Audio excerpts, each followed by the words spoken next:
So today we are going to discuss about the factors on which the resistance of conductor depends. So let us see in this module. The resistance of a conductor depends. In this module you will learn about the factors on which the resistance of a conductor depends. The figure shows a simple circuit consisting of a...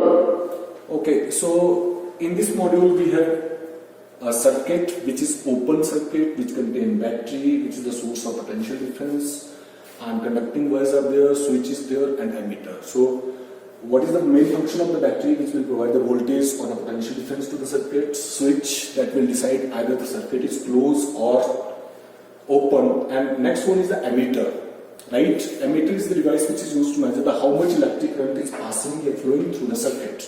Now next is the most important in this circuit, that is the conducting wire. Conducting wire will decide the resistance of the circuit. So please come to the next module. When we double the length of the resistance wire, we observe that the current... Okay, so in the circuit, this is a closed circuit, then the switch is closed, and one term is the length doubled wire. Now come to the next module.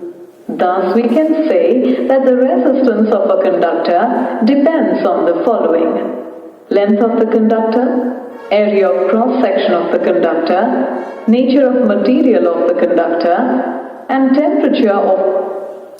Okay, so these are the factors on which the resistance of conductor depends. Length of the conductor. Resistance is directly proportional to the length of the conductor.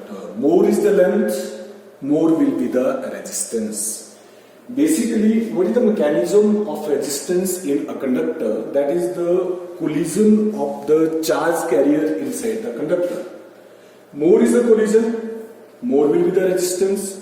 So obviously, if the length of the conductor is more, then probability of the collision is maximum.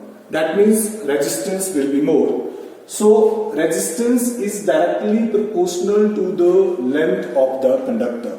For example, we have two conductors, one is 5 meter and one is 10 meter. So which having more resistance? Obviously 10 meter. Now the second factor is area of cross-section of the conductor. Area of cross-section means, in the simple language, area of cross-section means thickness of the wire. If the wire is more thick, then the charge carrier or the charge particle inside the conductor, they can easily flow through the conductor. But if the wire is thin, then what happens? They will collide with each other.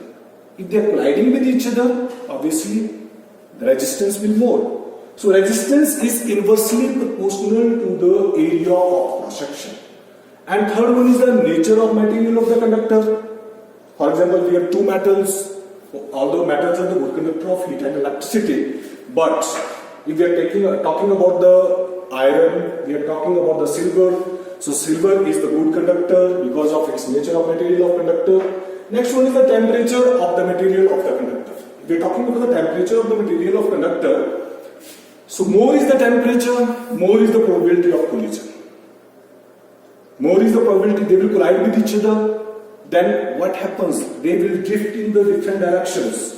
When they will drift in the different directions, they will collide, more will be the resistance. So students, these are all about the factors on which the resistance depends. Please go through these factors. Is there any doubt? You can ask me in the next class. Thank you very much.